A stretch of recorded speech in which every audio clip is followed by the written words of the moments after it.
Bonsoir Madame, Monsieur, il est 19h. Merci d'avoir pris le rendez-vous de l'information sur Eden TV au sommaire. Les travaux du dialogue de gestion au titre du premier semestre de l'année 2023 ont été lancés ce matin à Cotonou. Le compte rendu de ces activités en début d'édition. Depuis hier, les phases orales et sportives du BEPC session de juin 2023 se tiennent. Vous aurez le point de nos correspondants des départements de l'Atlantique et de la Donga. Et puis, le président gabonais Ali Bongo sera candidat à la prochaine présidentielle. L'annonce de ce troisième mandat suscite assez de réactions. Voilà pour le sommaire, le développement juste après ceci.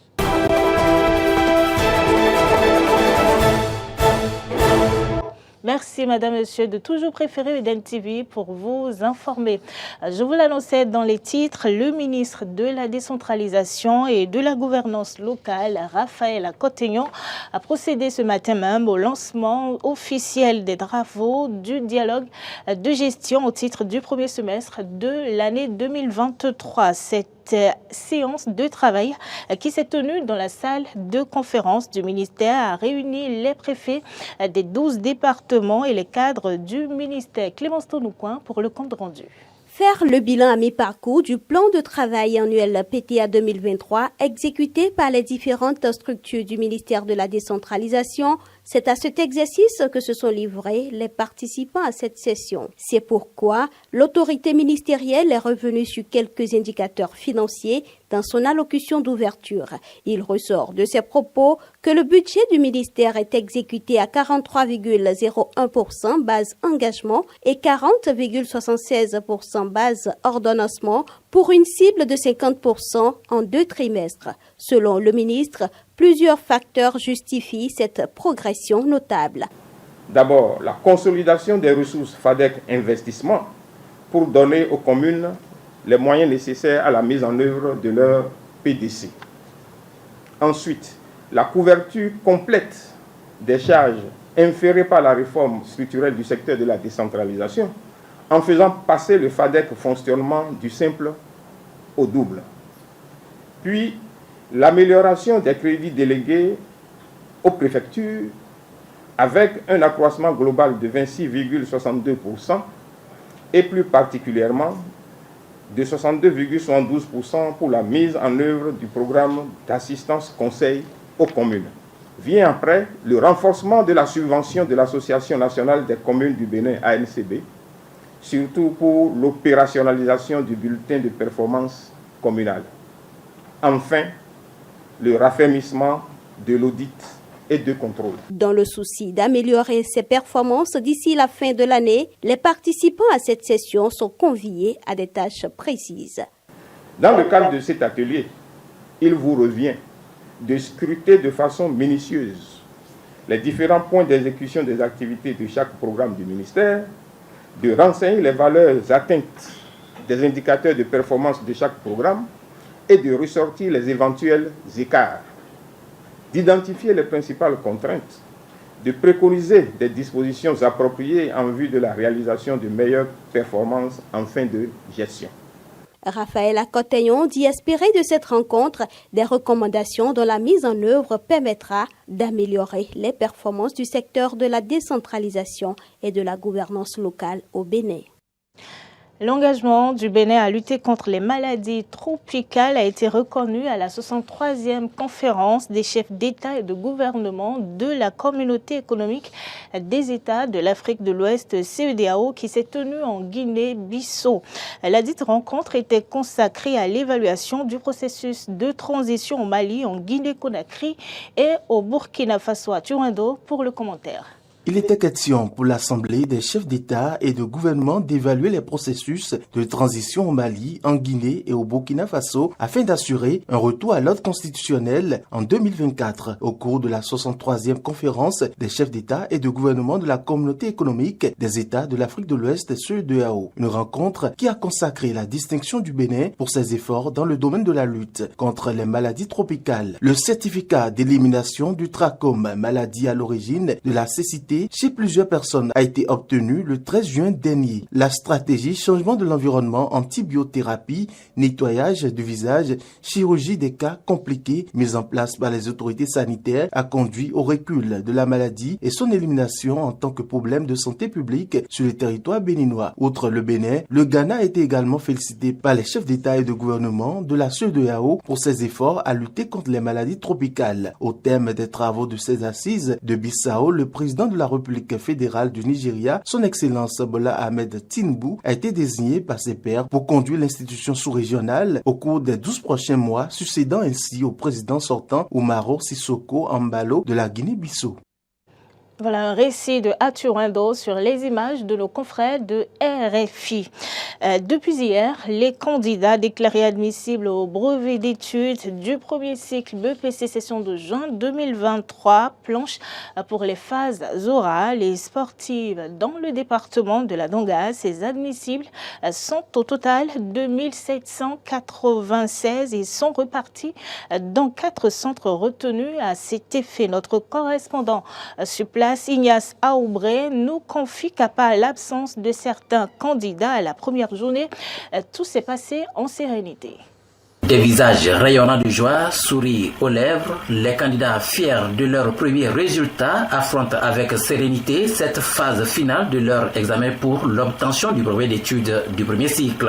Le processus est fort simple. Après remplissage des fiches sur des directives bien précises, les candidats passent tour à tour devant les examinateurs pour démontrer leur capacité intellectuelle dans une langue au choix, l'anglais, l'allemand ou l'espagnol.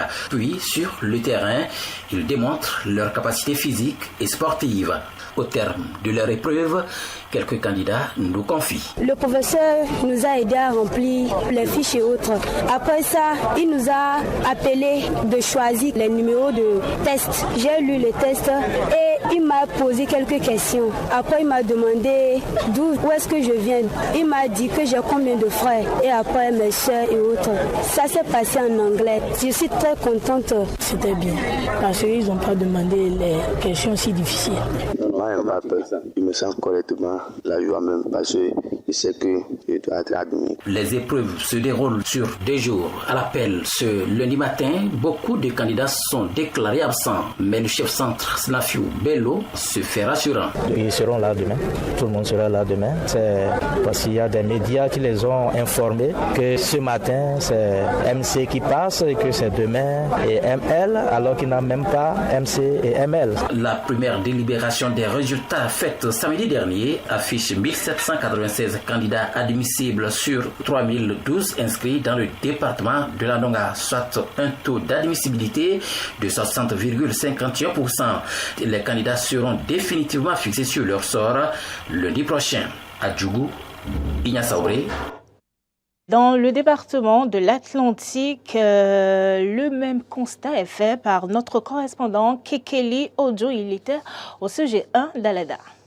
C'est au CG1 d'Alada que se déroulent les épreuves orales et sportives, tant pour l'examen du brevet d'études du premier cycle BEPC 2023. Hier, lundi 10 juillet, les candidats admissibles qui ont composé en physique, chimie et technologie PCT étaient invités au centre de composition d'Alada. Ils ont été divisés en 2 grands groupes, l'un sur le terrain de sport du CG et l'autre dans les salles de classe pour subir les oraux en anglais. Les visages étaient quand même rayonnants, ce qui nous a amené à nous intéresser à quelques spectateurs, parents y compris, et qui sont arrivés soutenir les candidats admissibles. À la question de savoir comment ils apprécient le taux d'admissibilité au BEPC cette année, les interviewés sont unanimes sur le fait que les enfants ont bien travaillé comparativement aux années précédentes. Ils accordent du crédit également aux autorités en charge des enseignements secondaires et de la formation professionnelle. Il faut signaler que c'est l'occasion également pour certains candidats de connaître la ville d'Alada, puisque après les épreuves sportives et orales, certains se sont mis à se promener dans la ville pour découvrir les recoins de radar avant de prendre la route pour leur destination. Les épreuves se poursuivent depuis ce mardi matin et prennent fin dans l'après-midi. C'est bien sûr avec les admissibles qui ont composé en espagnol et en allemand. La Société des médecins anesthésistes réanimateurs du Bénin a tenu sa journée monothématique sur la gestion des grands brûlés au Bénin samedi dernier. La cérémonie officielle d'ouverture des travaux a été présidée par le ministre de la Santé, professeur Benjamin Ompati. Et c'était à l'amphithéâtre Edouard Goudoté de la faculté des sciences de la santé de Cotonou. Roland Tony-Inkes nous fait le commentaire. Limiter les dégâts liés au spectre du feu en apportant les soins d'urgence appropriés pour une prise en charge adéquate des brûlures. C'est l'idéal poursuivi par des médecins anesthésistes réanimateurs du Bénin à travers cette rencontre de haut niveau sur la gestion des grands brûlés au Bénin. Il s'agit d'un conclave de partage d'expériences qui a le mérite d'être une enceinte de solutions novatrices destinées à améliorer la prise en charge et réduire la mortalité des brûlures graves. Le président de la Société des médecins anesthésistes réanimateurs du Bénin, SMARB, professeur Eugène Zoumenou, a insisté sur le caractère multidisciplinaire de la prise en charge des cas de brûlure. Il a également souligné l'importance de la journée qui vise à actualiser les connaissances dans ce domaine fort complexe. Le ministre de la Santé s'est quant à lui réjoui de la tenue de cette importante assise qui cadre bien avec le contexte et qui constitue en réalité une réponse scientifique aux défis liés à la prise en charge des brûlures. Actualité en dehors du Bénin, je vous l'annonçais dans les titres, le président gabonais Ali Bongo a annoncé ce dimanche devant une multitude de personnes qu'il se présentera pour un troisième mandat à l'élection présidentielle d'août prochain. La famille Bongo dirige le pays depuis maintenant 55 ans.